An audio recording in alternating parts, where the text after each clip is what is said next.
नमस्कार श्रोतेहो, नमस्कार. आपण सारे भाग्यवान आहोत. आज एका अतिशय मंगलमय समारंभाचे आपण साक्षी आहोत. मूर्तिशास्त्राचे अभ्यासक डॉक्टर गोबम देगलूरकर या ज्ञानतपस्वी साहित्यिकांच्या अथातो बिंब जिज्ञासा ग्रंथाच्या प्रकाशन समारंभाला आपण उपस्थित आहोत. या ग्रंथाचं मराठीमध्ये अनुवाद करण्याचं महत्त्वपूर्ण कार्य श्रीयुत आशुतोष बापट यांनी अगदी मनापासून केलेलं आहे. दर्जेदार वाङ्मय प्रकाशित करण्याची ख्याती असलेल्या श्रीयुत रवींद्र घाटपांडे यांच्या स्नेहल प्रकाशनतर्फे हा ग्रंथ प्रकाशित होत आहे.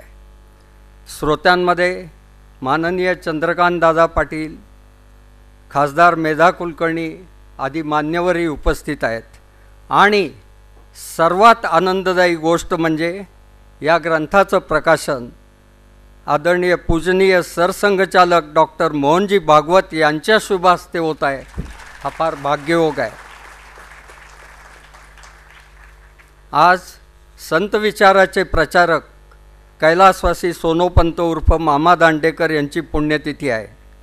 नेवासा येथील संत ज्ञानेश्वर मंदिराचं पुनरुत्थान करणाऱ्या मामांची ही पुण्यतिथी आहे.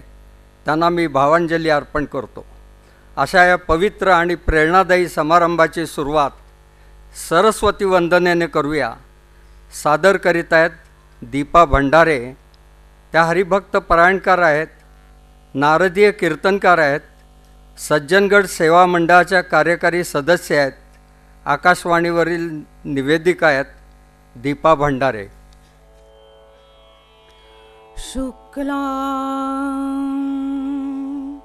वरधरं विष्णुः शशिवदनं चतुर्भुजं प्रसन्नवदनौ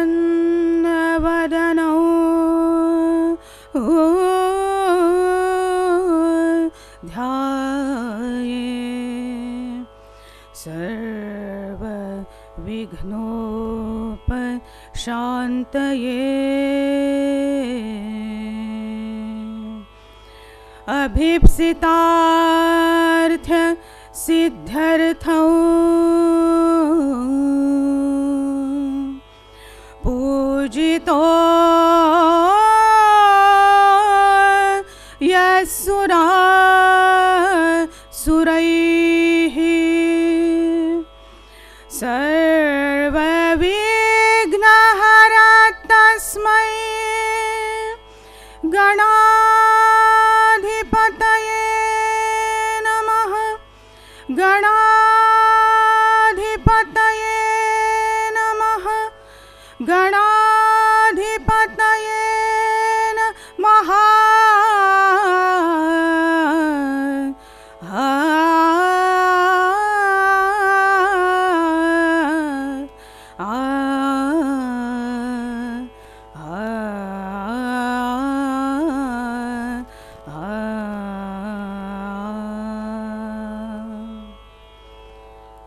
नमस्ते शारदे देवी सरस्वती मति प्रदे.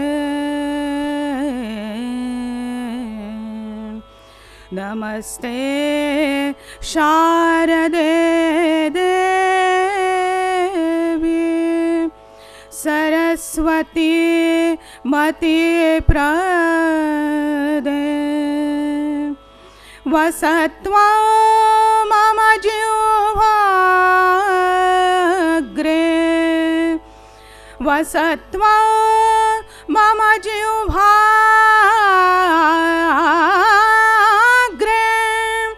वसत्वा मम जिह्वाग्रे. सर्वविद्या प्रदा भव. सर्वविद्या प्रदा भव.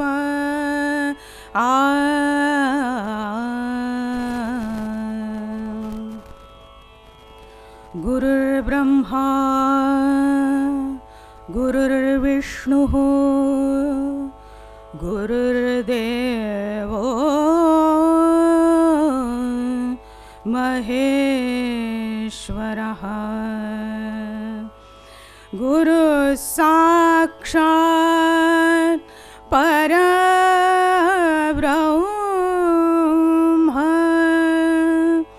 तस्मै श्री गुरवे नमः तस्मै श्री गुरवे नमः तस्मै श्री गुरवे नमः. यानंतर श्रीयुत रवींद्र घाटपांडे हे प्रास्ताविक करतील. ते जनता सहकारी बँकेत मॅनेजर होते. 1992 पासून स्नेहल प्रकाशनमध्ये ते सक्रिय आहेत. स्नेहलशी नातं, स्नेहलशी स्नेह म्हणजे दर्जेदार वाङ्मयाशी स्नेह असं एक समीकरण झालेलं आहे. 700हून अधिक ग्रंथांचं प्रकाशन या स्नेहल प्रकाशनने केलेलं आहे. संख्येपेक्षा कोणी हे लेखन केलं हेही फार महत्त्वाचं आहे. त्यातली काही लेखकांची नावं सांगायची तर डॉक्टर वीरा Karandikar, Leela Gole, doctor Mukund Datar, Mrinalini Joshi, doctor Gobam Deglurkar sir, प्राध्यापक प्र के घाणेकर, आशुतोष बापट, विद्याधर ताठे, महेश तेंडुलकर अशी ही नामावळी आहे. त्यातली काहीच नावं मी सांगितली आहेत. घराचं पावित्र्य राखायचं असेल तर रांगोळी काढली जाते, तोरण असतं, तुळशी वृंदावन असतं, स्वस्तिक असतं. तसंच दिवाणखान्यात आल्यावर जर शोकसमध्ये स्नेहलची पुस्तकं दिसली तर ते मंगलमय घर आहे असं समजावं असं मी सांगतो. ते सुसंस्कृत घर म्हणून ओळखलं जातं. मी श्रीयुत रवींद्र घाटपांडे यांना प्रस्तावना करण्याची विनंती करतो. पूजनीय मोहनजी भागवत, जे ज्येष्ठ लेखक डॉक्टर गोबम देगलूरकर, माझे मित्र आणि लेखक आशुतोष बापट आणि आपण सगळे, ऐसे छोटे से रास्ते से गुजरा था कारवा हमारा, ऐसे छोटे से रास्ते से गुजरा था कारवा हमारा, बड़ी मुश्किलों से मंजिलें रूबरू हो गई. स्नेहलचं असंच आहे. स्नेहल प्रकाशन सुरू केलं. स्नेहल प्रकाशनने अनेक चढउतारही पाहिले, परंतु आज 750हून अधिक ग्रंथांचं प्रकाशन करण्याचा योग स्नेहलला मिळाला. अनेक दिग्गज लेखकांनी स्नेहलकडे लेखन केलं आणि हा जे आंदोलन आहे प्रबोधनाचं ते पुढे जात आहे. अनेक तरुण लेखकही आता सध्या माझ्याकडे लिहित आहेत. नागपूरचे बेनोडेकर म्हणून आहे, रोहन बेनोडेकर, सौरभ करडे आहेत, निलेश भिसे आहेत. ही सगळी तरुण मंडळी हळूहळू आता या प्रकाशन क्षेत्रात यायला लागलेली आहेत लेखक म्हणून. मूळ उद्देशच असा होता की आध्यात्मिक, वैचारिक, पर्यटन, इतिहास, गडकोट, किल्ले याच विषयावर पुस्तकं प्रकाशित करायची असं ठरवलेलं होतं. आणि त्यामुळे तशी मंडळी भेटत गेली, ती आमच्यासाठी लिहित गेली आणि आज 750हून अधिक पुस्तकांचा टप्पा हा गाठलेला आहे. देगलूरकर सरांचं बोलायचं झालं तर त्यांचं हे आज 10वं पुस्तक आहे. टाळ्या वाजवायला हरकत नाही का? म्हणजे मी प्रकाशित केलेलं 10वं पुस्तक आहे. देगलूरकर सरांच्या बरोबर अनेक ठिकाणी प्रवास करण्याचा योग आला. म्हणजे एलिफंटा केव ज्याला म्हणतात मराठीमध्ये, आणि घारापुरी केव असं म्हणतात, घारापुरी लेणी. तर त्या ठिकाणी आम्ही देगलूरकर सरांबरोबर एकदा आम्ही, आशुतोष बापट, मी, प्र के घाणेकर इथे बसलेले आहेत, ते आम्ही 4 जण गेलो. गेल्यानंतर लेण्यामध्ये जेव्हा आम्ही पोचलो त्यावेळेला सर त्या सदाशिवाच्या मूर्तीच्या समोर उभे राहिले आणि म्हणाले की आता तुम्ही बघून या. जे घारापुरीला गेलेले असतील त्यांच्या लक्षात येईल की घारापुरी तसं बघण्यासारखं जर विस्तार बघितला तर अगदी छोटा आहे. आम्ही एक 10 मिनिटात असं चक्कर मारून आलो आणि मग सर म्हणाले की आता आपण लेणी बघूया. त्यावेळेला वाजले होते 12, 11:30, 12चा सुमार होता आणि एक एक ते सांगायला लागले. त्यावेळेला त्या भग्न असलेल्या काही मूर्तीसुद्धा बोलायला लागल्या. त्यांच्या चेहऱ्यावरचे भाव दिसायला लागले, त्यांच्या कथा कळायला लागल्या आणि आम्ही अक्षरशः हरकून गेलो. ज्या वेळेला सर म्हणले आता आपण थांबूया, त्यावेळेला 4:45 वाजलेले होते. म्हणजे ती एवढीशी जे लेणी आहे ती आम्हाला इतका वेळ सरांनी दाखवली. अनेक ठिकाणी असं घडलेलं आहे. त्यामुळे सरांची पुस्तकं प्रकाशित करताना जो एक आनंद असतो वेगळा, तो फार महत्त्वाचा असतो. याचं कारण नवीन इंडॉलॉजीकडे वळणारी मंडळी खूप आहेत आता.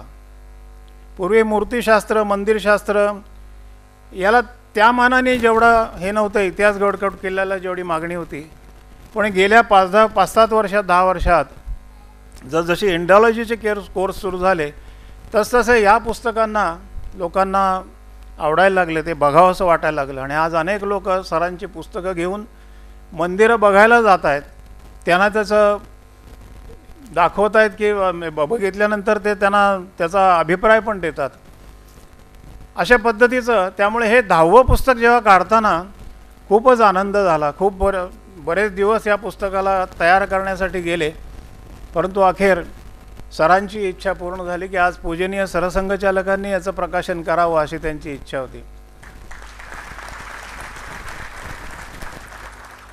सर खूप तरुण आहेत, 91 वय फक्त. त्यामुळे पुढचे अजून जीवेत श्रद्धा शतम म्हणतो आपण, अनेक पुस्तकं आपल्याला पाहायला मिळतील. औंड्या नागनाथवर त्यांना लिहायचं आहे. नेहमी मला म्हणत असतात की औंड्या नागनाथवर मी लिहिणार आहे म्हणून. आशुतोष बापट जे त्यांचं अनुवाद ज्यांनी केलेलं आहे ते त्यांचं 17वं पुस्तक आहे. सहज जर म्हटलं यांचं तर 16 पुस्तकं त्यांनी लिहिलेली आत्तापर्यंत. आणि तेही मंदिरशास्त्र आणि मूर्तिशास्त्र याच्यातले गाढे अभ्यासक आहेत. अनेक ठिकाणी ते एक्सपर्टी म्हणून दाखवायला म्हणून जात असतात. हम्पी, बदामी, छत्तीसगड, कंबोडिया अशा ठिकाणी ते जात असतात. त्यामुळे अशा पद्धतीचे ही सगळी मंडळी आहेत आणि त्यांचं हे आज पुस्तक या ठिकाणी प्रकाशित होतं आहे, याचा विशेष आनंद आम्हाला आहे. आणि आपण सगळे एवढ्या मोठ्या संख्येने या ठिकाणी आलात त्याबद्दल आपल्या सगळ्यांचं मनापासून आभार मानतो आणि थांबतो. धन्यवाद.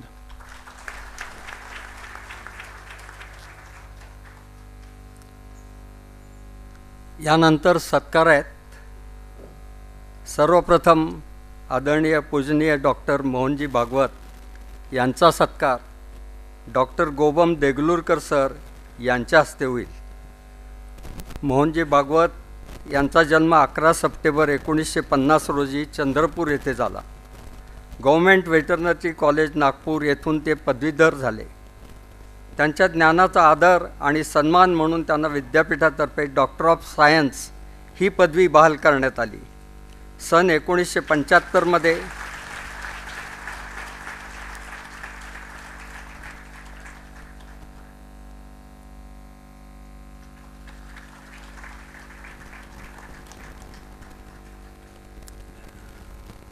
1975 ते संघ प्रचारक झाले. आणीबाणी काळात अकोला विभागाचे प्रचारक झाले. नंतर नागपूर आणि विदर्भ प्रांत प्रमुख म्हणून त्यांनी काम पाहिले. 1991 ते 99 या काळात संघ स्वयंसेवक शारीरिक शिक्षण विभागाचे ते अखिल भारतीय प्रमुख झाले. त्यांनी 3 वर्ष सरकार्यवाह म्हणून कार्य केलं. 21 मार्च 2009 पासून ते संघचालक म्हणून कार्यरत आहेत. आज विविध नैसर्गिक आपत्ती कधी आल्या, कोरोना संकट आलं, या काळात राष्ट्रीय स्वयंसेवक संघानं आपुलकीनं काम केलं. राम जन्मभूमी लढ्यापासून ते मंदिर उभारण्यापर्यंत संघानं मोलाचं योगदान दिलं. अशा अनेक कार्यास प्रेरणा देणारं व्यक्तिमत्व म्हणून आम्ही पूजनीय मोहन भागवत यांच्याकडे पाहतो. ते जगातले सर्व हिंदूंचे आज पालक आहेत, हा आमच्या दृष्टीने फार महत्त्वाचा आहे. त्यांचा सत्कार डॉक्टर गोबम देगलूरकर सरांनी आत्ताच केलेला आहे. रणमर्दाचा पोवाडा रणमर्दानं गावा, तसं एका कार्य तपस्वी व्यक्तिमत्वाचा सत्कार ज्ञानतपस्वी व्यक्तिमत्वाकडनं झालेला आहे, याचा आम्हाला आनंद.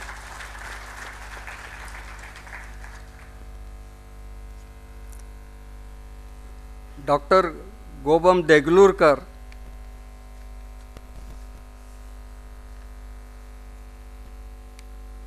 सरांचा सत्कार आता आदरणीय मोहनजी भागवत यांनी करावा अशी मी त्यांना विनंती करतो आहे. डॉक्टर देगलूरकर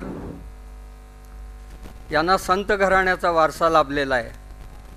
ते मूर्तिशास्त्राचे ज्येष्ठ अभ्यासक आहेत.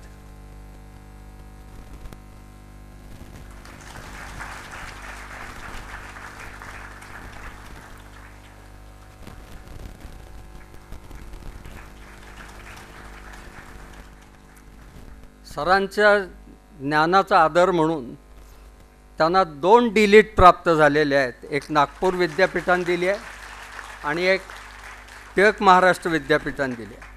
विपुल ग्रंथसंपदा आहे.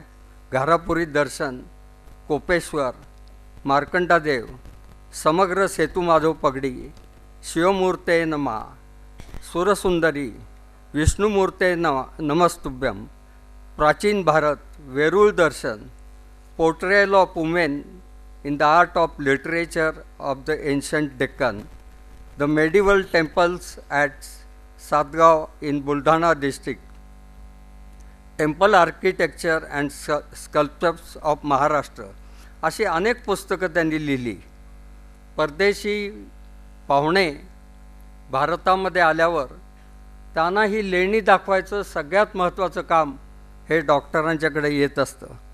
ते त्यांना समजून सांगतात आणि त्यांनी वेरूळची लेणी दाखवताना म्हटले की हा डोंगर संबंध पोखरून त्यातनं वर्ण ही लेणी तयार केलेली आहेत.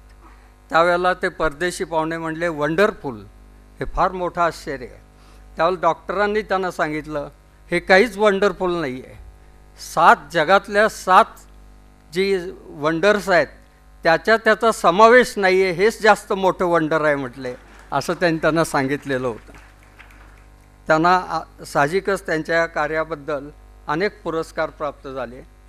स्नेहांजली पुरस्कार, नानासाहेब पेशवे पुरस्कार, जिजामाता पुरस्कार, इतिहासकार नर फाटक पुरस्कार, विद्याव्यास पुरस्कार, पुण्यभूषण पुरस्कार आणि मूर्तिशास्त्र विषयाला आयुष्य वाहून घेतलेल्या या तपस्वी अभ्यासकाला नुकताच सुप्रसिद्ध टागोर राष्ट्रीय शिष्यवृत्तीही प्राप्त झालेली आहे. अशा सरांचा आता हा सत्कार झालेला आहे. पुढील सत्कार आहे तो श्री आशुतोष बापट यांचा आहे.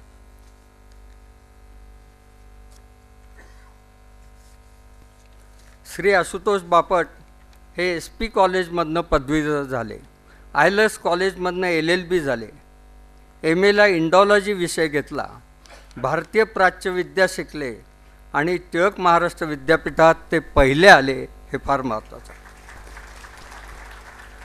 LIC मधील नोकरीतनं त्यांनी स्वेच्छानिवृत्ती घेतली आणि गड, किल्ले, मंदिरे यांच्या अभ्यासासाठी ते पूर्णवेळ प्रचारक बनले.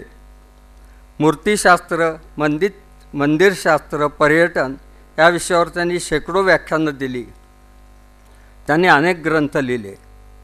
सफर देखण्या महाराष्ट्राची, कोणार्कचे सूर्यमंदिर, भटकंती 8 वाटेवरची, सफर देखण्या ओडिसाची, सफर हंपी बदामीची, सफर शिवालयांची, अशी 16 पुस्तकं त्यांनी लिहिली. आणि इंडॉलॉजी अभ्यासासाठी एशियाटिक सोसायटीची त्यांना आता शिष्यवृत्ती मिळाली आहे, हे फार महत्त्वाचं आहे. एवढी तपश्चर्या केल्यावर त्यांना मान्य देगलूरकर सरांच्या आजच्या ग्रंथाचं अथाह तो ब्रह्मजिज्ञासा या ग्रंथाचं मराठीत भाषांतर करण्याचं फलप्राप्त झालं असं मी म्हणतो. शिवशाहीर बाबासाहेब पुरंदरे, निनाद बेडेकर यांची पोकळी भरून काढणाऱ्या अभ्यासकांपैकी ते एक आहेत, हे मी मुख्य सांगतो. त्यांचा सत्कार पूजनीय मोहनजी भागवत यांनी करावा अशी मी विनंती करतो.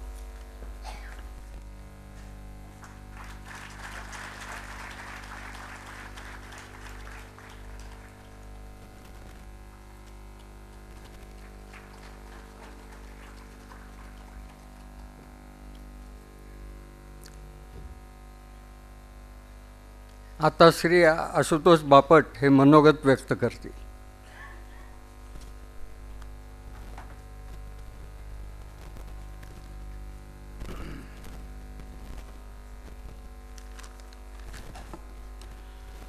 सामां पातु सरस्वती भगवती निःशेष जाड्यापहा. व्यासपीठावरील पूजनीय सरसंघचालक मोहनजी भागवत, गुरुवर्य देगलूरकर सर, आमचे मार्गदर्शक आणि स्नेहलचे रवीजी घाटपांडे आणि देगलूरकर सरांवरच्या आणि मंदिर मूर्तिशास्त्र या विषयावर अतोनात प्रेम करणारे आपण सर्वजण, आज बोलताना मुद्दे लिहून घेतलेत ती पहिलीच वेळ आहे. कधी अशी आली नव्हती, कारण उत्स्फूर्तपणे बोललं जायचं. आज एक दडपण आहे मनावर, पण ते चांगलं दडपण आहे अर्थात, आणि आपल्या सर्वांच्या आणि व्यासपीठावरील मान्यवरांच्या साक्षीने ते कमी जाईल असं वाटतंय. देगलूरकर सरांनी मगाशी घाटपांड्यांनी उल्लेख केला की ते 91 वर्षाचे तरुण आहेत. ते जेव्हा 88 वर्षाचे तरुण होते तेव्हा टागोर फेलोशिप, राष्ट्रीय फेलोशिप त्यांना प्राप्त झाली आणि त्याच्यासाठी त्यांनी अभ्यास करायला सुरुवात केली, संशोधन करायला सुरुवात केली आणि त्याच्यामधनं त्या फेलोशिपसाठीचा एक मोठा प्रबंध तयार झाला. करोनाच्या काळामध्ये तो जो वाईट दिवस होते की ज्याच्यामध्ये काय करायचं कसं करायचं हा प्रश्न होता, त्या काळामध्ये घरात बसायला मिळतं आहे या निमित्ताने त्यांनी अनेक ग्रंथ वाचून संशोधन करून हा फेलोशिपचा प्रबंध तयार केला. तो जेव्हा झाला तेव्हा अधूनमधून त्यांच्याशी चर्चा व्हायच्या आणि तेव्हा असं बोललं जायचं की हे एवढं सगळं छान झालं, हे मराठीमध्ये यायला पाहिजे सर. आणि सरांनी सांगितलं हो यायला हवं ना, आपल्याकडे मराठी वाचक आणि अभ्यासक खूप आहेत, त्यामुळे त्यांच्यासमोर हे यायला हवं. कोण करणार याचं भाषांतर? तेव्हा सर म्हणले तूच करणार. त्याच्यानंतर 2 मिनटं सुचेना झालं होतं काही, आणि मग त्याच्यानंतर जेव्हा सावरलो त्यातून तेव्हा एक एक गोष्टी सरांनी सांगायला सुरुवात केल्या.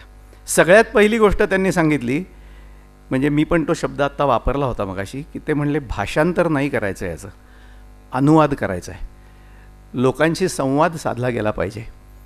प्रबंध असल्यामुळे हा तांत्रिक विषय आहे तो मी त्या पद्धतीने मांडला आहे, पण आपल्याकडे सर्वसामान्य लोकांना हा विषय समजण्यासाठी त्याचा अनुवाद व्हायला पाहिजे.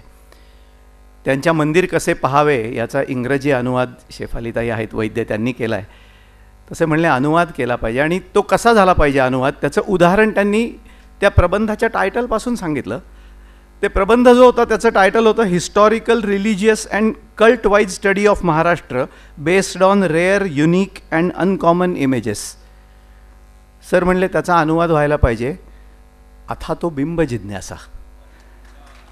ते म्हणले हा अनुवाद आहे, असा व्हायला पाहिजे. त्यामुळे ते खरं तर दडपण थोडं जास्त होतं, पण या अनुषंगाने, कारण त्यांचं अभिजात इंग्रजी, अभिजात संस्कृत, अभिजात मराठी ह्या सगळ्याचा अनुभव प्रत्येक वेळी घेता आला. त्यांच्याकडे गेल्यानंतर अनेक गोष्टी, अनेक अभ्यास, चर्चा, वेगवेगळ्या संकल्पना त्यांनी या पुस्तकातून मांडलेल्या आहेत. ते सर सांगणारच आहेत त्या पुस्तकाच्याबद्दल.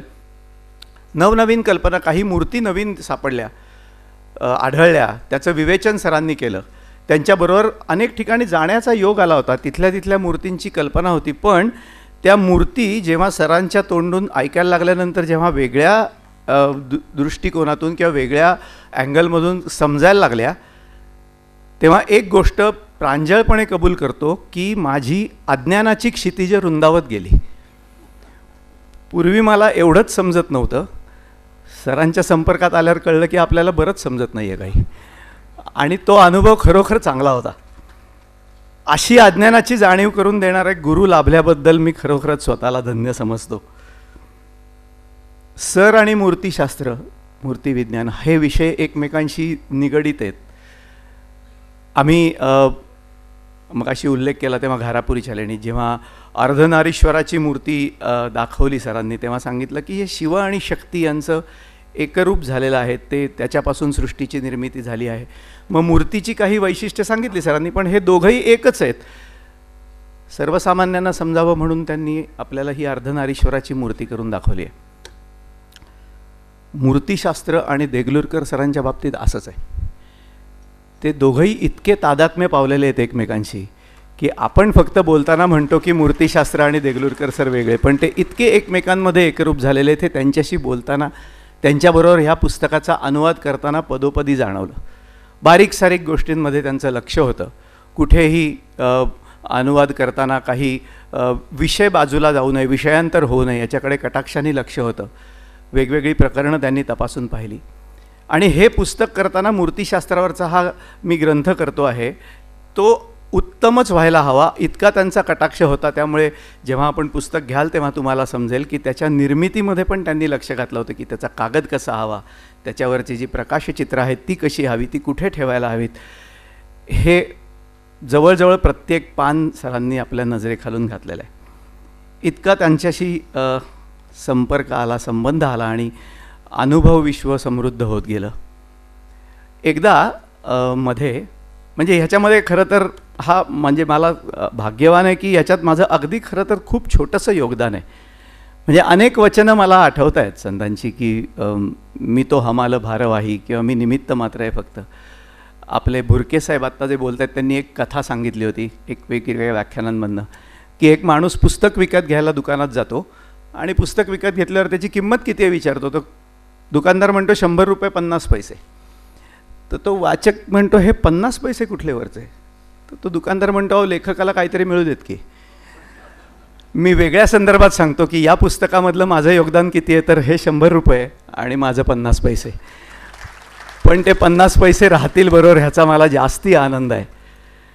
आम्ही कोकणातनं आलेलो, कोकणातली माणसं, कोकणातल्या संतांची उदाहरणं देतो. त्यामुळे कोकणामधले जे संत सोहिरोबा होते त्यांनी सांगितलं की आनंदाचे जळे भरलिये डोळे, चैतन्य सोहळे भोगी येले. सोहिरा म्हणे दुजे काहीच नसावे, होऊनी असावे देवरूप. अशी माझी भावना आहे. सरांच्या बाबतीत या पुस्तकाच्या निमित्ताने सरांच्याबरोबर अनेक वर्ष त्यांच्याबरोबर फिरतो आहे किंवा बघितले आहेत मूर्ती. पण या विषयाचा प्रसार सर्वत्र व्हावा, नवनवीन लोक या क्षेत्राकडे यावेत म्हणून जी अनेक मंडळी या उपक्रमात आहेत, ज्याच्यामध्ये पराग पुरंदरे आहेत, अंबरीश खरे आलेत, शेफाली वैद्य आहेत, की जे सरांकडून प्रेरणा घेऊन की नवीन मंजिरी भालेराव आहे, डॉक्टर मंजिरी भालेराव टिमवीच्या त्या विभाग प्रमुख आहेत, की या लोकांनी या क्षेत्रात तुम्ही या क्षेत्रात काम करा, तुम्ही ह्याच्यात हा विषय पुढे न्या. ही जे तळमळीने सर सांगतात ते नेण्याचा काही अंशी आम्ही प्रयत्न करतो. मूर्तिशास्त्राचा चालता बोलता ज्ञानकोश असलेले, मूर्तिशास्त्राशी तादात्म्य झालेले सर, उद्या गुरुपौर्णिमा आहे. त्यामुळे गुरुपौर्णिमेला गुरुदक्षिणा काय देणार आम्ही, तर काहीतरी या क्षेत्रामध्ये करण्याची आमची ऊर्जा, आमची उर्मी कायम राहो, आमच्याकडून काही ना काही या क्षेत्रामध्ये घडो अशी आम्ही सरांना किंवा घडेल अशी आम्ही ग्वाही देतो. खरं तर आपल्याकडे गुरुपुष्यामृत योग असतो. आजचा दिवस हा मला गुरु शिष्यामृत योग आहे असं वाटतं की त्या निमित्ताने माझं नाव त्यांच्याबरोबर जोडलं गेलं.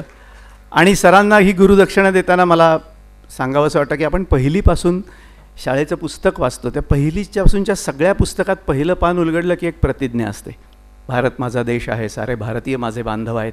हे आपण सगळ्यांनी बघितलं आहे. पण त्या प्रतिज्ञेतल्या काही ओळी या मला जास्ती ज्या क्षेत्रामध्ये आम्ही काम करतो त्याच्यासाठी योग्य वाटतात, की माझ्या देशातल्या समृद्ध आणि विविधतेने नटलेल्या परंपरांचा मला अभिमान आहे.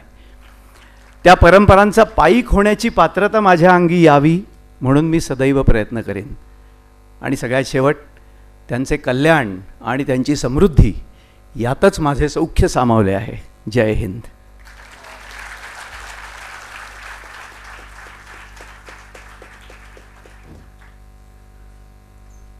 सुरेख, धन्यवाद. आता सगळ्यात महत्त्वाचा कार्यक्रम म्हणजे ग्रंथप्रकाशन.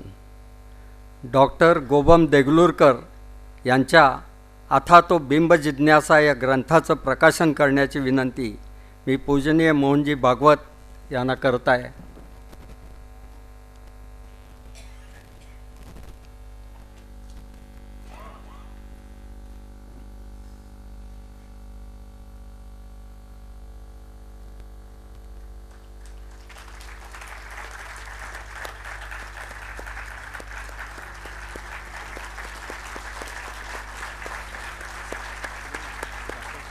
नाही नको.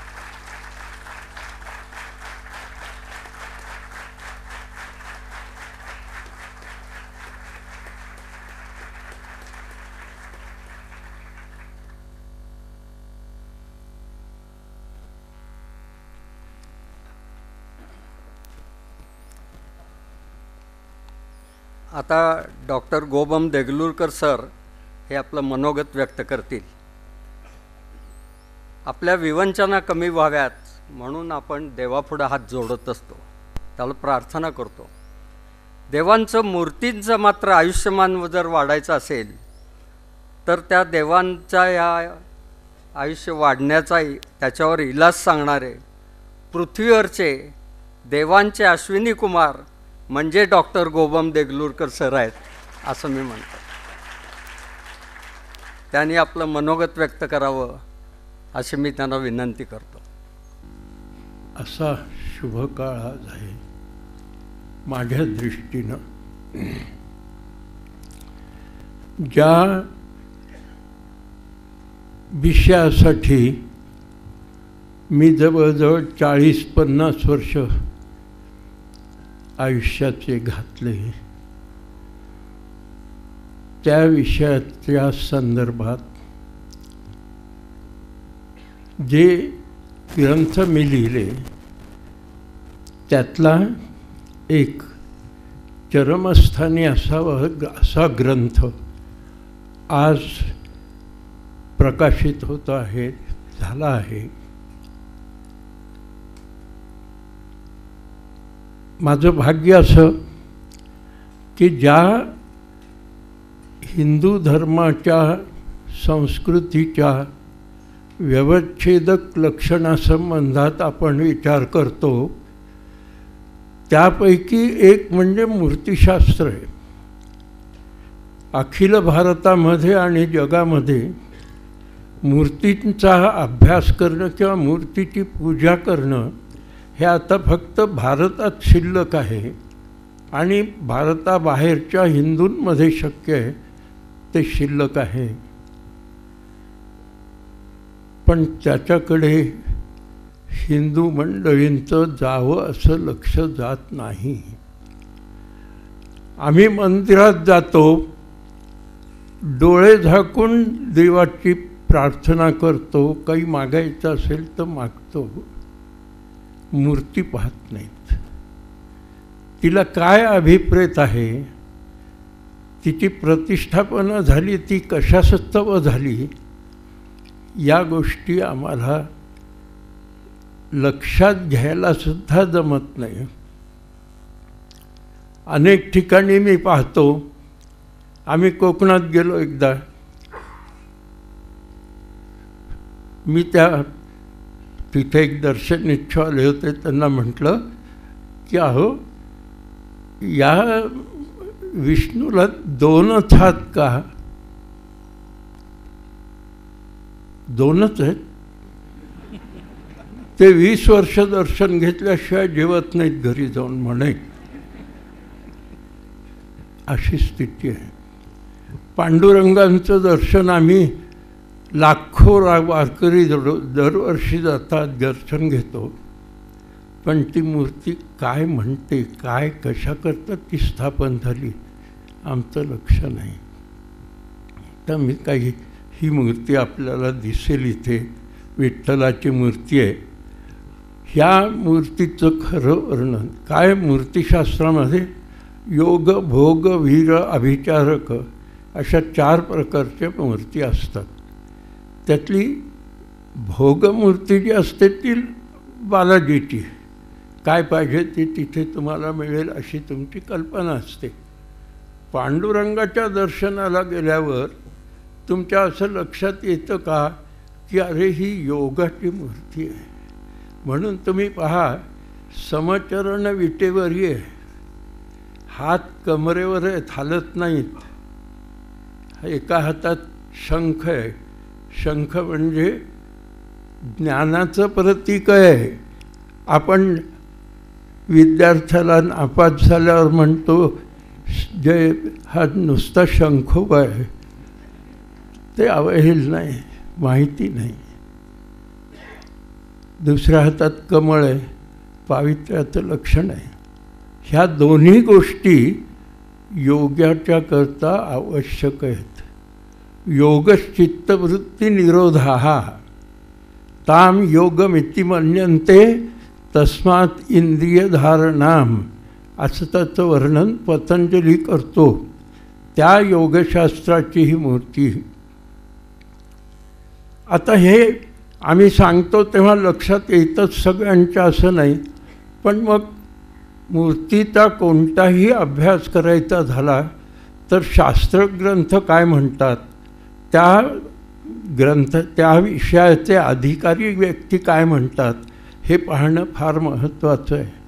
आता योगियांच्या देवाच्या पुढे म्हणजे ज्ञानदेवांच्या पुढे कोण योगी जास्त मोठा असणार, तर ज्ञानेश्वर माऊली आमची म्हणते, ऐसा हा योगी राजू तो विठ्ठल मज उजू, मला आवडतो हा योगी राज आहे म्हणून. तेव्हा विठ्ठलाची मूर्ती हातपाय स्थिर असलेली, दृष्टी पायावर असलेली, मान चेहरा डोकं एका ओळीत असलेली, चित्तवृत्ती निरोधा अशी असलेली ही मूर्ती योगियाची मूर्ती आहे. हे आम्हाला लक्षात येत नाही, पण ते यावं अशी इच्छा आहे म्हणून माझे हे प्रयत्न चाललेले असतात. आता इथे आम्ही दोन मूर्ती तुमच्यासमोर ठेवतो आहे. एक आहे चतुष्पाद सदाशिवाची बाजूची आणि दुसरी आहे ती पंचरात्र सांगणारी वैकुंठाची मूर्ती. थोडंसं अवघड प्रकरण आहे हे, पण आपल्याला सांगतो. देवाला कोणत्याही 4 पाय नसतात, पण इथे 4 पायाची मूर्ती बसलेली दिसते. पहा तुम्हाला, खाली 2 पाय सोडलेत, वर 2 पाय असेत मांडी घातलेले आहेत. काय कारण आहे, तर ही मूर्ती समूर्त करते शैव सिद्धांताला, पर्सॉनिफिकेशन ऑफ शैव सिद्धांत. त्याचं कारण असं, शैव सिद्धांताला 4 पाद असतात, प्रमेय असतात. चर्यापाद, क्रियापाद, योगपाद आणि ज्ञानपाद. हे असले म्हणजे मग तुम्हाला देवाचं तत्त्वज्ञान कळतं, शैव तत्त्वज्ञान कळतं. आता शैव तत्त्वज्ञान पर्सॉनिफाय करणं हे केवढं अवघड काम, प्रतिभेचं काम ते त्या काळी कलावंतांनी केलं मार्गदर्शनाखाली पंडितांच्या. त्यामुळं या मूर्तीची, ही मूर्ती मी बिंबब्रह्म या कॅटेगरीत बसवतो. म्हणजे ज्या मूर्तीकडे पाहून तुम्हाला ब्रह्माचं ज्ञान होतं, शैव सिद्धांत तुम्ही जाणलात की तुम्हाला ब्रह्मज्ञान झालं, असा अर्थ त्या तत्त्वज्ञानाच्या मागे आहे. तेव्हा अशी एक अद्भुत मूर्ती, आणि आपलं सुदैव असं की महाराष्ट्रातली ही एकमेव मूर्ती आपल्याला दिसते. दुसरी बाजूची जी मूर्ती आहे ती वैकुंठाची मूर्ती आहे. त्या वैकुंठाच्या मूर्तीचं वैशिष्ट्य असं की पांचरात्र तत्त्वज्ञान जे आहे ते समूर्त झालेलं आहे ह्या मूर्तीच्या द्वारे. त्याची जी 4 तोंडं आहेत, वासुदेव, संकर्षण, प्रद्युम्न आणि अनिरुद्ध. तेव्हा ह्या पंचरात्र तत्त्वज्ञानामध्ये या 5 देवाची उपासना अभिप्रेत असते. त्यामुळं या पंचरात्र तत्त्वज्ञान समूर्त करणारी मूर्ती तुम्हाला प्राप्त झाली आणि त्याचं आकलन झालं, नुसतं दर्शन नाही, तेव्हा तुमच्या लक्षात असं येईल की बिंबब्रह्म हे वैष्णवांच्या दृष्टीनं पंचरात्र तत्त्वज्ञान आहे. जसं शैव तत्त्वज्ञानाच्या बाबतीत मी आपल्याला आत्ता सांगितलं त्याच्या आधी. अशा पद्धतीनं तुम्ही मूर्तीची वाढ कशी होत गेली, मानवाकार, सुराकार, विश्वाकार आणि शेवटी तत्वाकार अशी मूर्तीची प्रगती झाली. चरम अवस्थेतली मूर्ती म्हणजे तत्वाकाराला समूर्त करणारी मूर्ती, ज्याच्यामुळं ब्रह्म प्राप्त होतं. अशा मूर्तींना मी बिंब ब्रह्म असं म्हणतो. मला म्हणायचं एवढंच आहे की मूर्ती किती प्रकारच्या आहेत आपल्याला माहिती नाही आणि त्याचा अर्थ करणं अवघड. पण आपण जर मूर्तीची पूजा करत असू तर मूर्तींचा अभ्यास आपल्याला अभिप्रेत आहे. तो असल्याशिवाय तुमचं हिंदू धर्माचं आचरण परिपूर्ण होत नाही, कारण ते एक व्यवच्छेदक लक्षण आहे. आता मी आत्ता आपल्याला सांगितलं की हे ह्या मूर्ती ज्या आहेत हे केशव नारायण माधव 24 मूर्ती आपल्याला माहिती आहेत, केशव नारायण माधव. पण ह्या मूर्तींच्या शक्ती असतात हे का आपलं कोणालाही माहिती नाही. मूर्तिशास्त्रातल्या जाणकार मंडळींना आत्तापर्यंत माहिती नव्हतं.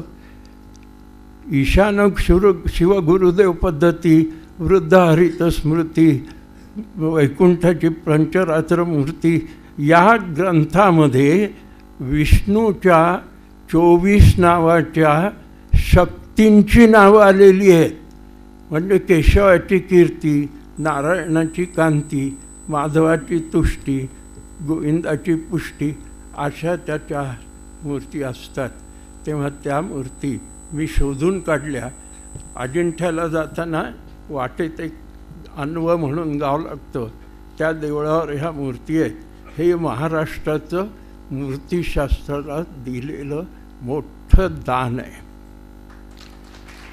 अशा मूर्ती जगात म्हणजे भारतात कुठेही पाहायला तुम्हाला मिळणार नाही. झालं. आता पंचकोंटे उच्चिष्ट गणेश. आता ही एक फार वेगळी मूर्ती आहे, केवळ महाराष्ट्रात आहे. कल्याणमध्ये, कल्याणजवळ सदाशिवराव साठे त्यांच्या घरी मला ही मिळाली. याला डोकं नाही आहे, पहा, मुंडकं नाही आहे, हात नाहीत, तरीही गणपतीची मूर्ती असं मी काय म्हणतो तर पायाखाली उंदीर आहे, गणपतीचं भान, ढेरपोटी ही मूर्ती आहे. आणि तुम्हाला आश्चर्य सांगतो, त्याच्या पाठीमागे वेणी आहे, पहा, खालपर्यंत आलेली. ही काय आहे तर तांत्रिक मूर्ती असतात काही देवांच्या, त्यातली वामाचार गणेशाच्या मूर्ती सगळ्यांना माहिती आहेत. ही समयाचारी मूर्ती आहे. समयाचारामध्ये गणपती कोणतीही मूर्ती, मी मगा सांगितलं त्याप्रमाणे शास्त्राचा आधार असल्याशिवाय मी म्हणतो म्हणून ती मूर्ती होत नाही. हल्ली काही मंडळी अशी निघालेली आहेत की ते स्वतःच मूर्तीचा अर्थ लावतात, हसवतात मूर्तीला, रडवतात, काय काय करतात. तर ह्या मूर्तीचं वैशिष्ट्य असं आहे, ही जी वेणी आहे, गणेश अथर्व शीर्ष आपण ऐकलेलं असेल, म्हणतही असाल. त्याच्यामध्ये त्वम मूलाधार स्थितोसी नित्यम त्वम शक्तित्रयात्मकः त्वाम योगिनो ध्यायन्ति नित्यम असं वर्णन गणपतीचं केलेलं आहे. त्याच्या सुषुम्ना, इडा, पिंगला म्हणजे वेणी, तिपडी वेणी, आणि मूलाधार, स्वाधिष्ठान, मणिपूर या सगळ्यापासून सहस्रारपर्यंत आपण ही कुंडलिनी पाहतो. ज्ञानेश्वरीच्या 6व्या अध्यायामध्ये कुंडलीचं वर्णन सविस्तर आलेलं आहे. आणि आमचे मित्र ॲडव्होकेट अविनाशराव चाफेकर यांनी त्याच्यावर PhDच केलेली आहे कुंडलिनीवर. असो, पुढे ही आपण मूर्ती पाहणार आणि थांबणार. आता ही जी मूर्ती आहे ही काय झालं, पार्वती पंचाग्नी साधन करते, खूप उग्र साधन असतं. सगळ्या मूर्तिशास्त्राच्या ग्रंथात तुम्हाला आढळेल की ती शिवाकरता प्रार्थना करते, तपश्चर्या करते. बरोबर आहे, पण पार्वती कोण आहे हे आम्हाला त्यांनी सांगितलंच नाही. सगळ्या शास्त्रकारांनी, सगळ्यांना माहीत आहे पार्वती कोण आहे. पार्वती हिमवान आणि मेनाची मुलगी आहे, म्हणजे जीव आहे की नाही, जन्मली आहे की नाही. तेव्हा जीव शिवाच्या करता प्राप्ती करता म्हणून तपस्या करतो, हा अर्थ आम्ही घेतलाच नाही आत्तापर्यंत. आणि मग काय झालं की ती तपश्चर्येमुळं शिवाची प्राप्ती तिला झाली. शी ऑब्टेन्ड शिव, तिला मिळाला शिव. तर हे मिळालं हे कसं दाखवलं आहे पहा शिल्पकारांनी. ही मूर्ती पाहिली तुम्ही, फोटो पाहिला कैलासमध्ये वेरूळला, आपल्याला लक्षात येईल की पार्वतीच्या हातात शिवाचा हात आहे. लग्नाचं जरी वर्णन हे असलं तरी पार्वतीच्या हातात शिवाचा हात आहे. म्हणजे पार्वती ऑब्टेन्ड शिव, पार्वती गॉड शिव, तिला शिवाची प्राप्ती झाली, जीवाला शिवाची प्राप्ती झाली. पण हे कळणार कसं आम्हाला, तर शिवाचा हात पार्वतीच्या खांद्यावर आहे पहा त्याच मूर्तीत. याचा अर्थ असा की शिवाने जीवाला आपलंसं केलं. म्हणून मग अर्धनारीश्वराची मूर्ती आली आणि त्याच्यामध्ये जीव आणि शिव एकच झाले. अमृतानुभवात तुम्हाला याचा उल्लेख आढळेल. जीव आणि शिव एक झाले. जीवो ब्रह्मैव नापरः, जीव ब्रह्मच आहे, दुसरं तिसरं काहीही नाही. केवढं मूर्तिशास्त्र आम्हाला सांगतं, किती गोष्टी सांगतं, आम्हाला कुठे माहिती आहे. आम्ही भाग्यवान असे की भारतातल्या मंडळींना मूर्तिशास्त्र माहिती फारसं नसलं तरी पूजा आम्ही करतो. आता पूजा करताना डोळसपणे करा, डोळे झाकून मूर्तीचं दर्शन नका घेऊत, मूर्ती समजावून घ्या. म्हणजे हिंदू धर्माचं एक महत्त्वाचं अंग आपल्या लक्षात येईल. मला म्हणायचं हे आज भाग्याचा दिवस अशा अर्थाने मी म्हणतो की ज्या धर्माच्या प्रसाराकरता आम्ही संघटना केली, त्या संघटनाचे प्रमुख परमपूजनीय मोहनजी भागवत, त्यांच्या हस्ते ह्या पुस्तकाचं प्रकाशन होतं आहे. अजून काय पाहिजे.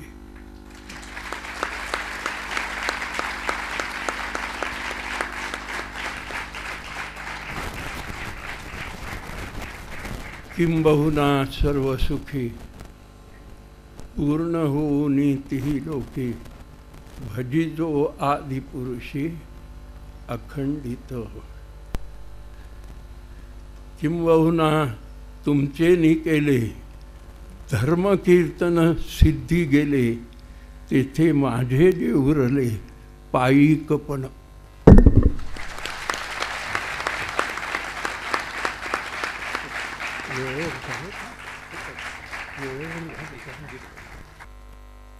सर, तुमच्या ज्ञानाला वंदन करावं तेवढं थोडंच आहे खरोखर. आत्ता ऐकताना आम्ही मंत्रमुग्ध होऊन गेलेलो होतो. घरात जिवंत माणसांच्या मनात काय चाललं आहे आम्हाला कळत नाही, आणि तुम्हाला ह्या मूर्तीतलं सगळं समजतं, त्या काय बोलत आहेत हे याचा आम्हाला फार आदर वाटतो. त्यामुळं तुमचं हे ज्ञान आम्हाला सतत मिळत राहायला पाहिजे. आशुतोष म्हणला ते 91 वर्षाचे तरुण आहेत, काही नाही, तुमचं हे कार्यरत आहे, हे चालू राहणार. पुण्यामध्ये आम्ही खडकवासल्याचं जे पाणी पितो, या धरणाचे ॲटोमॅटिक डोअर्स, स्वयंचलित दरवाजे, हे सर विश्वेश्वरय्या यांनी केले.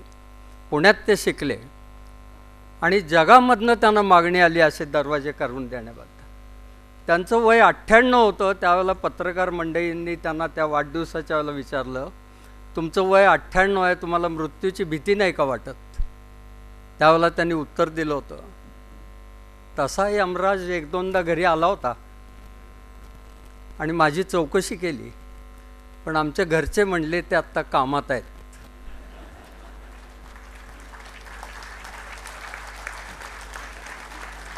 आणि कामात असताना ते कोणालाही भेटत नाहीत. त्यामुळं सर, तुमचं हे काम सतत चालू राहू देत आणि अनेक अनेक असे ग्रंथ आम्हाला प्रकाशित करायची इथे स्नेहलला संधी मिळो अशी मी इच्छा प्रकट करतो. हा ग्रंथ निर्माण करण्यामध्ये अनेकांचंही सहाय्य झालेलं आहे. त्यांचे आपण आता सत्कार इथं करूया. ग्रंथाचं सुरेख मुखपृष्ठ रेखाटणारे श्रीयुत मोहन थत्ते,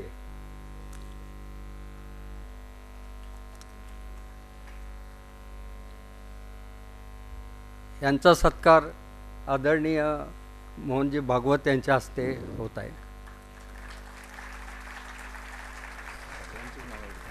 हो, सरस्वती वंदना आणि नंतरचं पसायदान ज्या गाणार आहेत त्या हरिभक्त परायणकार दीपा भंडारे.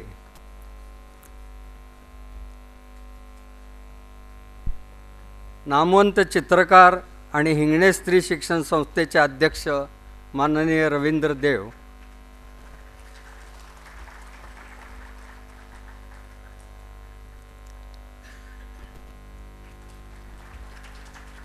ग्रंथ निर्मितीत सहाय्य करणाऱ्या शेफाली वैद्य, श्री अमरीश खरे, श्री अविनाश चाफेकर महाराष्ट्र ग्रंथोत्तेजक संस्थेचे पदाधिकारी, विनीता देशपांडे, प्रकाशक पराग पुरंदरे,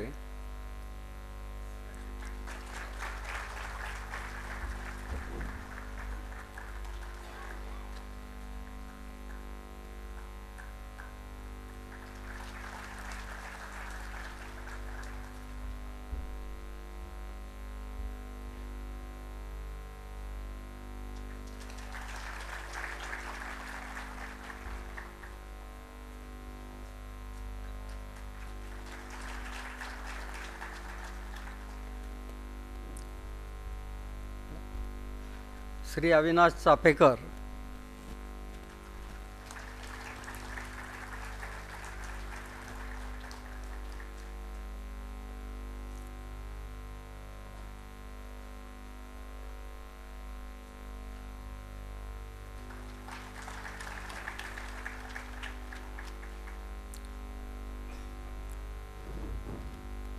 पूजनीय मोहनजी भागवत यांच्या संबोधनानंतर फक्त पसायदान होईल, म्हणून त्यापूर्वीच मी आभार प्रदर्शन करत आहे.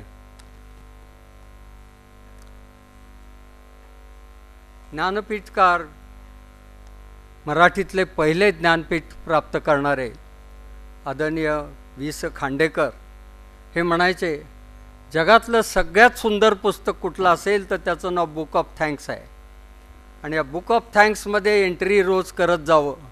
आणि अशा समारंभात या एंट्रीज करायचं भाग्य स्नेहल प्रकाशनला लाभतं आहे. सर्वात प्रथम कृतज्ञता व्यक्त करतो आहे की आदरणीय पूजनीय डॉक्टर मोहनजी भागवत यांच्याबद्दल. एवढ्या त्यांच्या व्यस्त कार्यक्रमातनं त्यांनी या पुस्तक प्रकाशनासाठी वेळ काढला आणि ते इथं उपस्थित झाले, याबद्दल त्यांच्याप्रती कृतज्ञता व्यक्त. डॉक्टर गोबम देगलूरकर सर हे स्नेहलच्या कुटुंबातलेच आहेत, तरी पण अतिशय मेहनतीने चिकाटीने त्यांनी हा ग्रंथ पूर्ण केला, त्यांच्याप्रती कृतज्ञता व्यक्त करतो.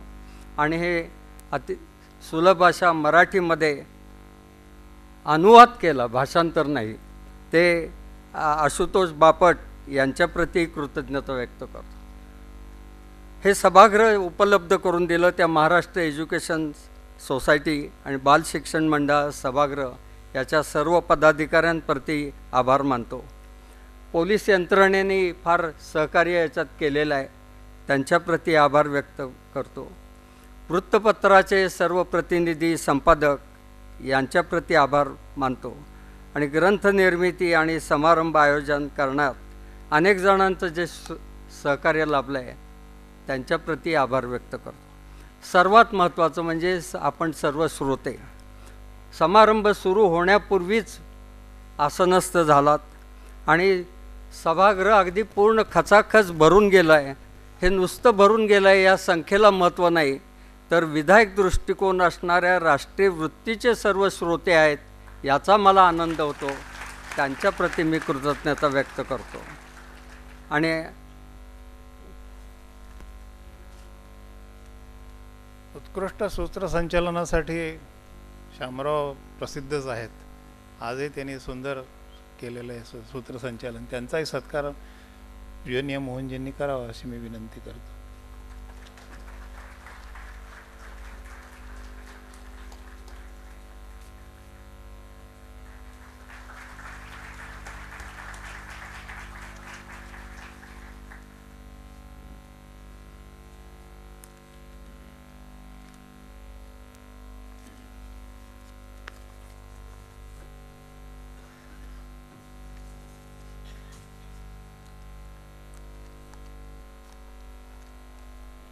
डेकॉर हा शब्द डॉक्टर म्हणजे डेकॉर आणि त्याचा अर्थ आहे मार्गदर्शन करणारी व्यक्ती म्हणजे डॉक्टर. या अर्थानं आज आपल्याला हे संबोधन ऐकायला मिळणार आहे, याचा मला फार आनंद आहे. मी आता पूजनीय डॉक्टर मोहनजी भागवत यांना मनोगत व्यक्त करण्याची विनंती करतो.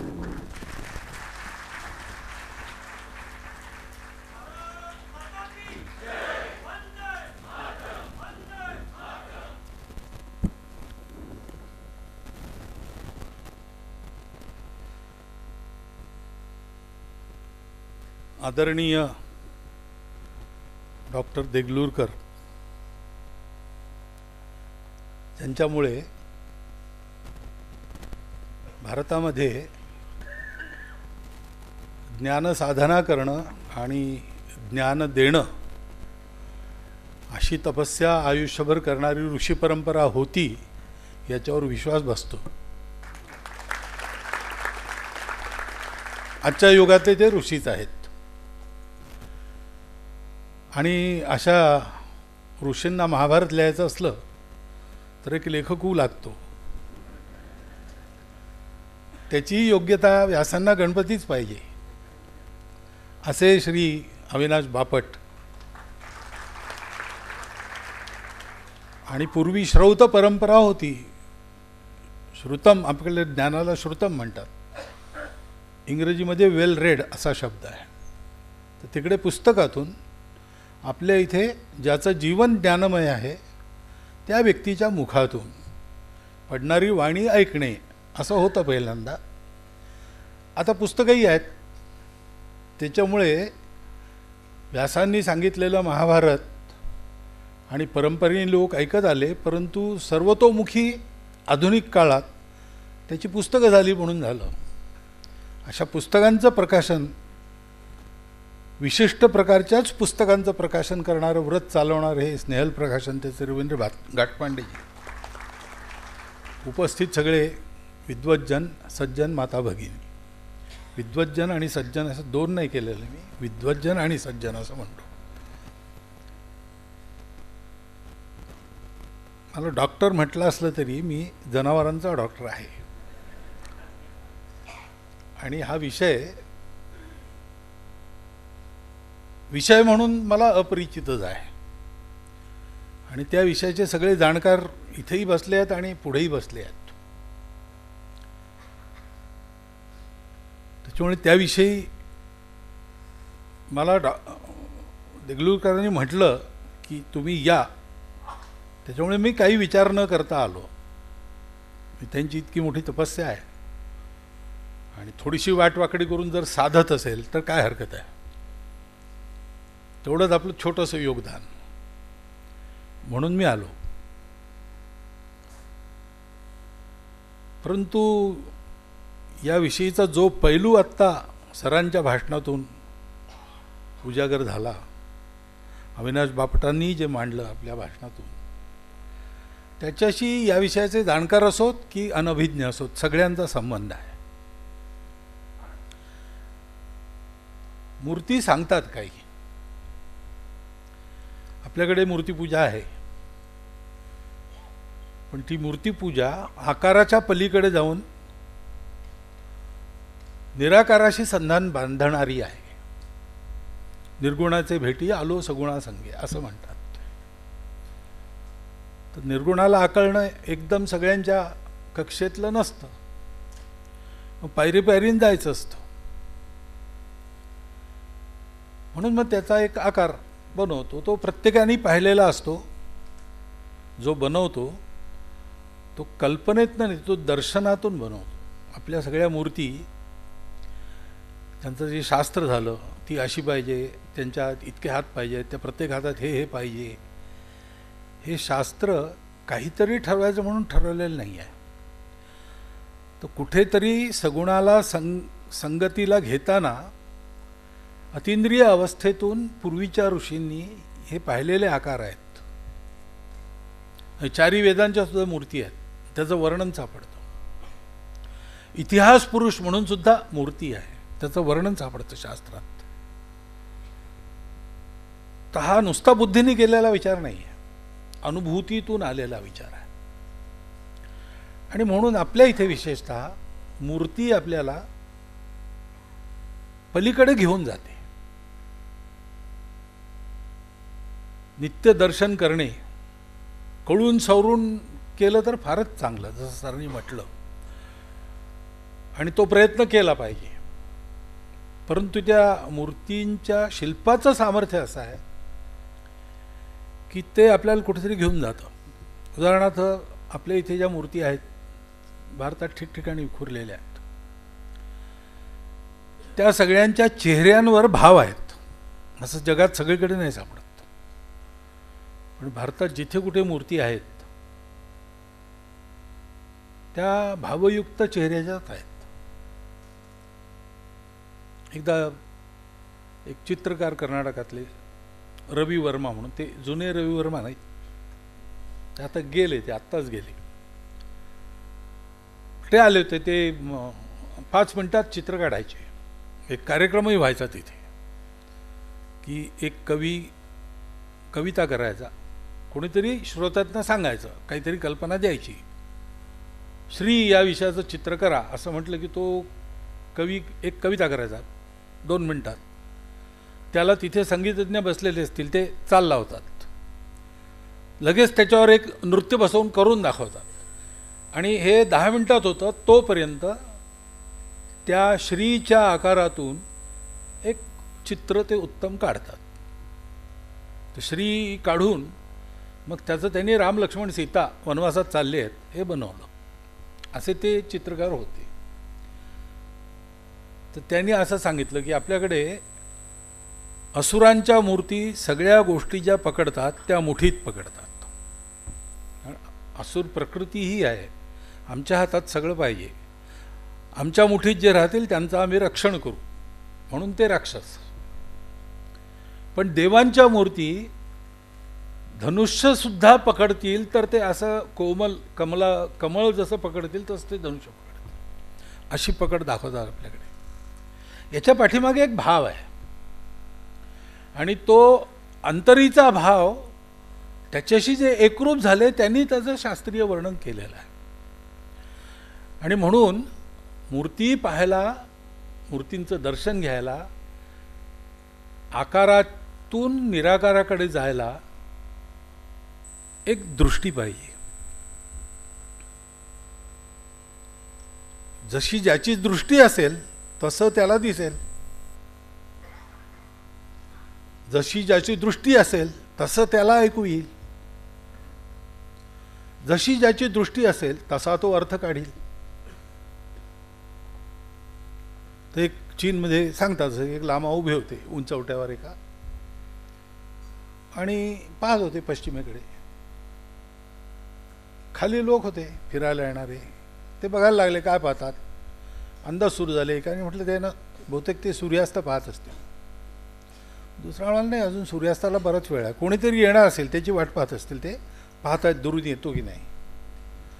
आणि असं नाही, खाली धूळबीळ जास्त असते, उंचवट्यावर गेल्यावर स्वच्छ हवा असते, त्या स्वच्छ हवेकरता ते तिथे असते.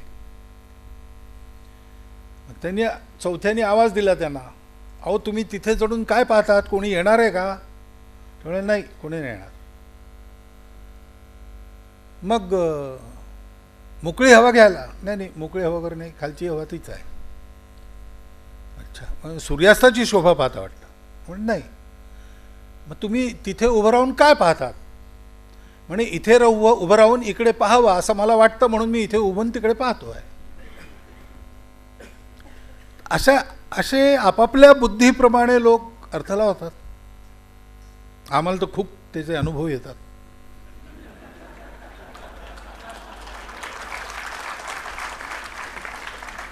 मुळात पहा म्हणजे सगळ्यांच्या लक्षात येईल काय बोललो ते. पण असं असतं आणि त्याच्यामुळे ती दृष्टी ज्याची असेल त्याला दिसतं आणि ती दृष्टी आपली असावी असं वाटत असेल तर त्याच्याकरता पहिली गोष्ट पाहिजे श्रद्धा. विवेकानंदांनी एक गोष्ट सांगितली. एक विधवा आई, तिचा लहान मुलगा, ती जंगलात राहायची झोपडी बांधून. सरपण गोळा करायचं झाडांचं खाली पडलेलं आणि शहरात जाऊन विकायचं. जे काही मिळेल त्याच्यात मुलाचं स्वतःचं पालनपोषण करायचं. मुलगा 8 वर्षाचा झाला, त्याला आता शाळेत पाठवायचं.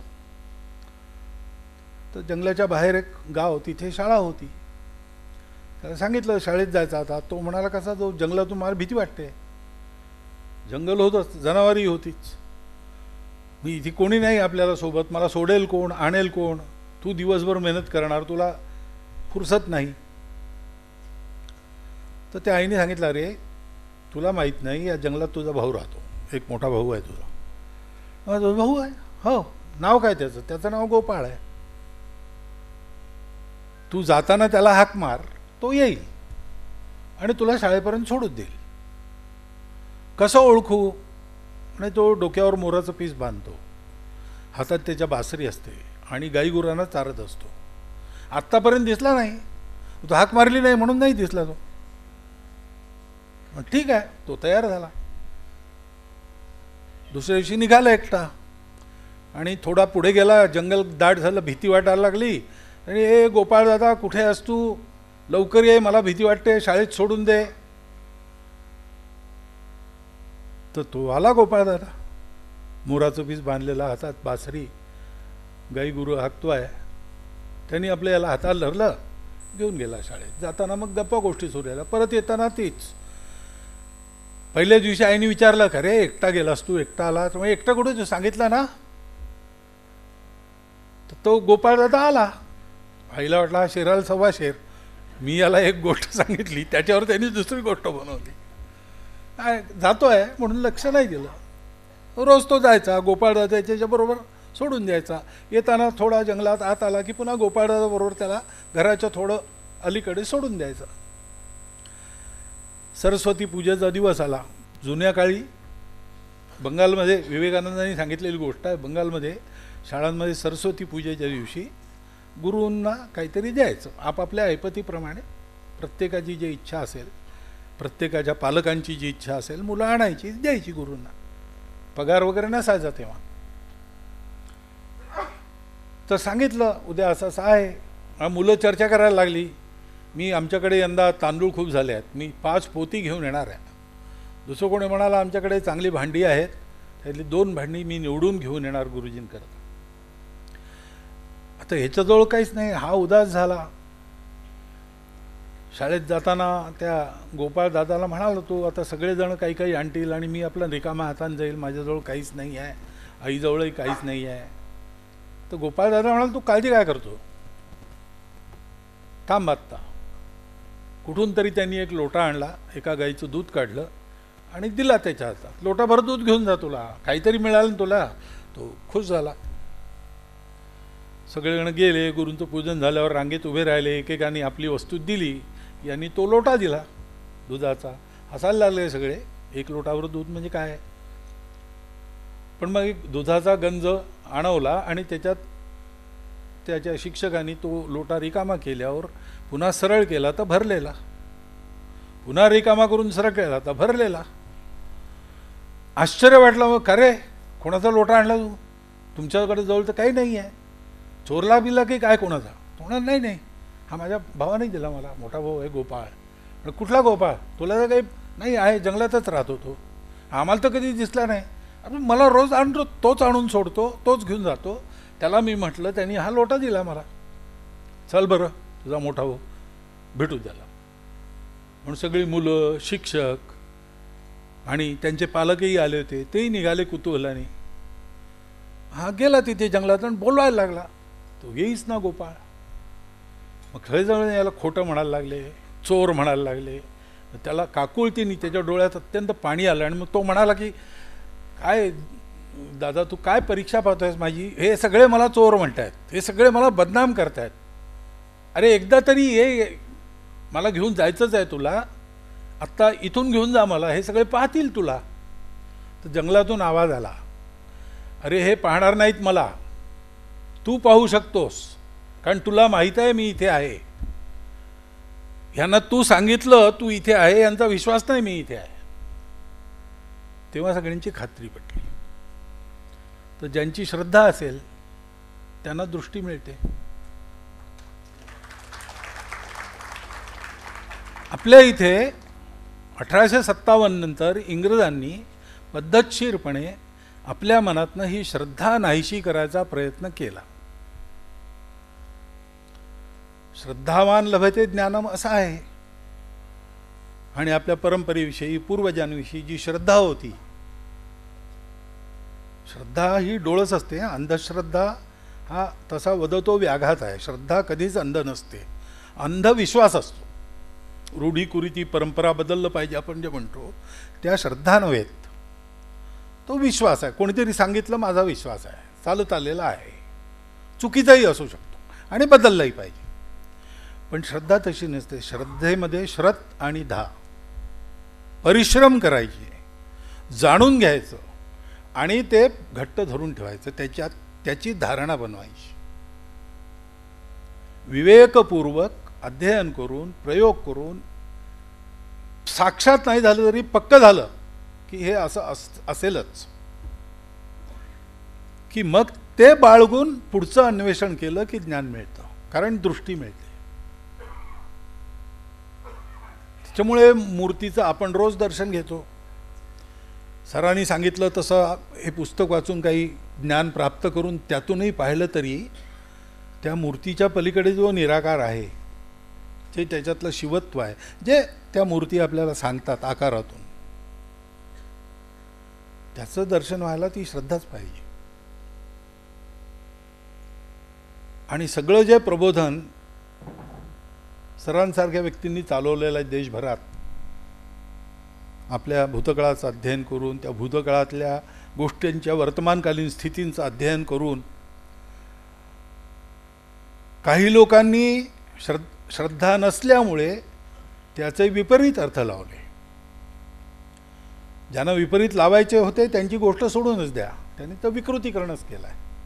परंतु ज्यांना ही श्रद्धा नाही लाभली, त्यांना हे कळलं नाही, कारण हे कळणं कठीण आहे. ज्याची दृष्टी केवळ भौतिक जगापुरतीच मर्यादित आहे त्याला हे कळणार नाही. ज्याची दृष्टी अनुभवानी ही त्याच्या पलीकडे जाते त्याला जाणवतं. इतके शास्त्रज्ञ त्यांनी शोधून काढले, कण, अणू वगैरे, अणू, परमाणू पलीकडे गेला, आता एकदम हिग्स बोसॉनपर्यंत आला आहे सगळं. परंतु त्या सगळ्यांमध्ये दोन प्रकार सापडतात. एक जडवादी, हे कणच आहेत, कणच सत्य आहे, चैतन्य वगैरे काही नाही, असतमधून सत झाला असं ते मानतात. त्यांचा तर्क आहे, त्यांचं अन्वेषण आहे, ते कमी जास्त म्हणत नाही मी. पण वैज्ञानिकांचा दुसरा प्रकार आहे, फ्रिट्ज ऑफ काफ्रा म्हणून जो ज्यांनी प्रसिद्ध ते पुस्तक लिहिलं आहे, डान्स ऑफ शिवा. तो याच जड वस्तूंच्या कणवादी ज्ञानाचं चिंतन करत सागर किनाऱ्यावर बसला तेव्हा त्याला जी अनुभूती आली, त्याच्यातून त्याला ती चिदंबरम मधली नटराजाची मूर्ती आठवली आणि त्या मूर्तीच्या आकाराचा हा एक वैश्विक आणि परतत्ववादी अर्थ त्याला कळला. आणि तो वैज्ञानिक आहे, तो मांडतो. हे वैज्ञानिक तोही आहे, वैज्ञानिक इतरही आहेत, ज्ञान समान आहे, त्यांचं योग्यताही समान आहे. फरक कशाचा आहे? ती दृष्टी. कधी कधी ती अशी अनायास प्राप्त होते, परंतु परिश्रमपूर्वकच ती धारण करावी लागते. असे परिश्रम आपण करावेत म्हणून अशा प्रकारचं हे अध्ययन, हे जेव्हापासून याच्या विकृतीकरणाचे प्रयत्न सुरू झाले तेव्हापासून हे सतत चालत आलेलं आहे. त्याच्यामुळे हे पुस्तक हे केवळ आपल्याला मूर्तिशास्त्र सांगेल असं नाही आहे, मूर्ती कशा पाहाव्यात सांगेल एवढंच नाही आहे, इतर आहेच. परंतु त्याच्या पलीकडे एकूण आपल्या राष्ट्रजीवनाच्या परंपरेकडे पाहायची आपली जी दृष्टी आहे ती स्वच्छ झाली पाहिजे, सकारात्मक झाली पाहिजे, श्रद्धावान झाली पाहिजे. म्हणजे त्यातलं ज्ञान आपल्याला मिळेल, परंपरेने जे चालत आलेलं आहे त्याच्यातलं काय अर्थगर्भ आहे, काय सत्य आहे, काय हे कालानुक्रमाने घुसलेलं आहे, काय हे काही विकृती बाहेरून आल्या त्यांच्या काय बदललं पाहिजे, काय ठेवलं पाहिजे, शाश्वत काय अशाश्वत काय, याचा विवेक आपल्याला सापडेल. संतांना असा विवेक होता. संतांना हा विवेक का होता? संत सगळे विद्वान नव्हते, परंतु बऱ्याच विद्वानांना हा विवेक नव्हता, संतांना होता. कारण काय? त्यांची दृष्टी तिथे पोचलेली होती, त्याच्यामुळे त्यांच्यात ती श्रद्धा होती. आणि त्या श्रद्धेतून जुन्या ज्ञानाच्या परंपरेचं मंथन करून त्यांनी तिचा प्रभाव पुढे काढला. तो पुढे काढताना केवळ स्वच्छते पुढे जावं आणि अस्वच्छते निघून जावं अशी त्यांनी सगळी मांडणी केली. आज आपल्याला त्याची जरूर आहे, कारण जगाला आपल्या ज्ञानाची जरूर आहे.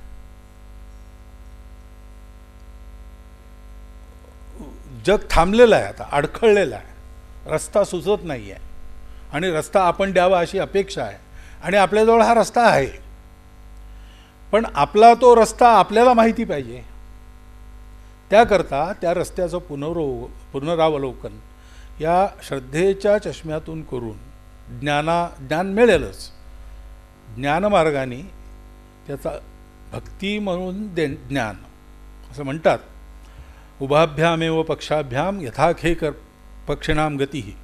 आकाशात दोन्ही पंखांनी पक्ष्यांची जशी गती असते तथैव ज्ञानकर्मभ्याम जायते परमपदम.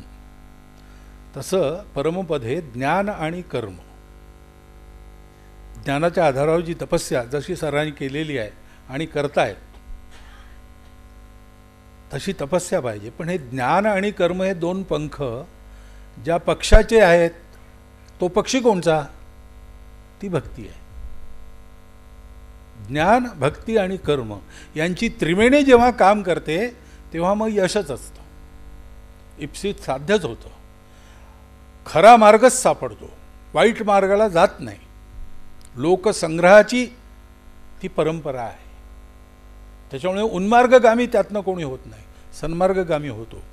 आणि दुरितांचे तिमिर जाओ विश्वस्वधर्म सूर्य पाहो, जो जे वांछील तो ते लाहो प्राणी जात. अशा जगाची कल्पना साकार करण्याकडेच त्या सगळ्या सामर्थ्याचा विनियोग होतो. अशी ही दृष्टी या अध्ययनातून आपल्यामध्ये श्रद्धा उत्पन्न होऊन ज्ञानाची जोड त्याला मिळून कर्म सतत करण्याचा उत्साह त्यातून आपल्याला प्राप्त होऊन ही कृतीपर अशी ही गोष्ट पुढे जावो, ज्यामुळे जगाची शांती, देशाचा उद्धार, स्वतःचा उद्धार ही सुंदर फलांची त्रिवेणी ही आपल्या सगळ्यांना लाभो अशी मी शुभकामना व्यक्त करतो. आणि अधिकार नसताना मला इथे बोलावलेलं आहे आणि बोलायलाही सांगितलं आहे. त्या यादीत सगळ्यांच्या पुढे मिनटं आहेत, ते माझ्या भाषणाच्या पुढे मिनटं नाही आहेत. त्याचा मी जास्त गैरफायदा न घेता आता इथेच थांबतो. नमस्कार.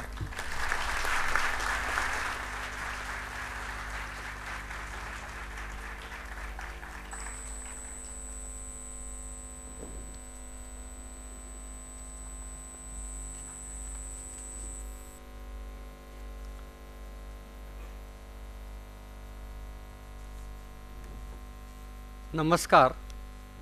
समारंभाची सांगता पसायदानानं होईल. दीपा भंडारे हे पसायदान सादर करतील. आज हे पुस्तक मूळ किंमत त्याची ₹600 आहे. त्यास सवलतीत मिळेल 400 रुपयामध्ये. सभागृहाबाहेर आपल्याला ते मिळेल. अजून एक विनंती आहे की ग्रंथावर सही घ्यायला कृपया व्यासपीठावर येऊ नये. सरांची जरा तब्येतीच्या दृष्टीनं मी ही विनंती आपल्याला करतो आहे. पसायदान ऐकूया.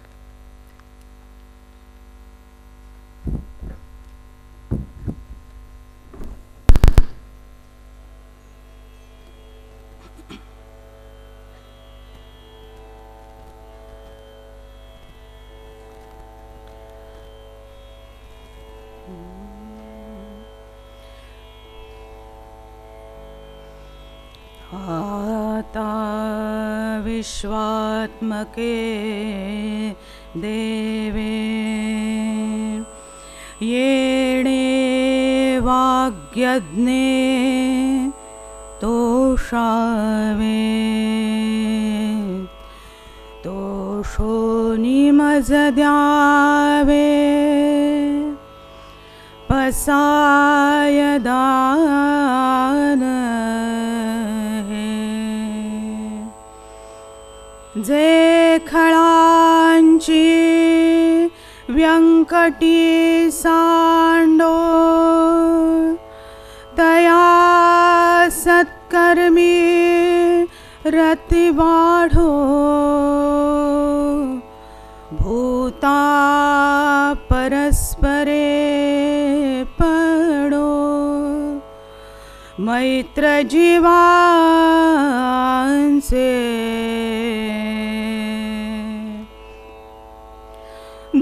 दुरितांचे तिमिर जावो विश्वस्वधर्म सूर्य पाहो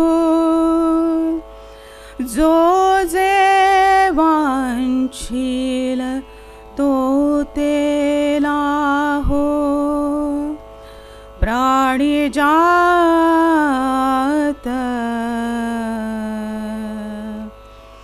वर्षत सकळ मंगळी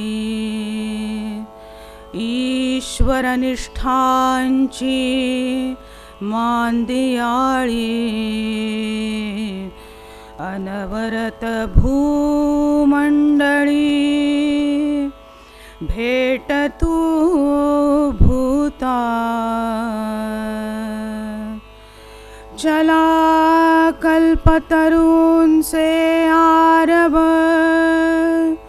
चेतना चिंतामणींचे गाव बोलते जे अर्णव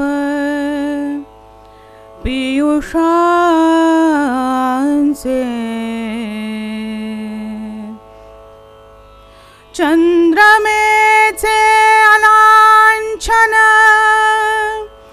मार्दंड जे तापहीन ते सर्वाही सदा सज्जन सोय रे हो तू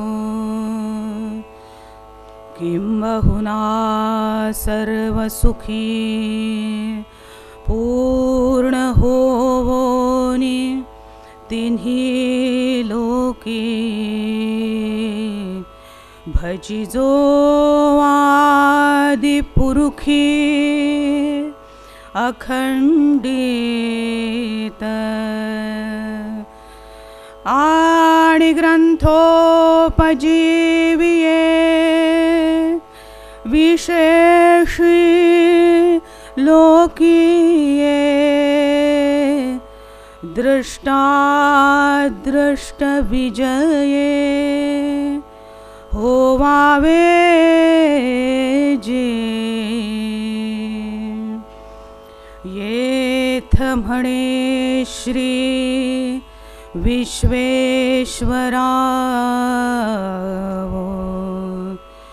हा होईल दान पसावो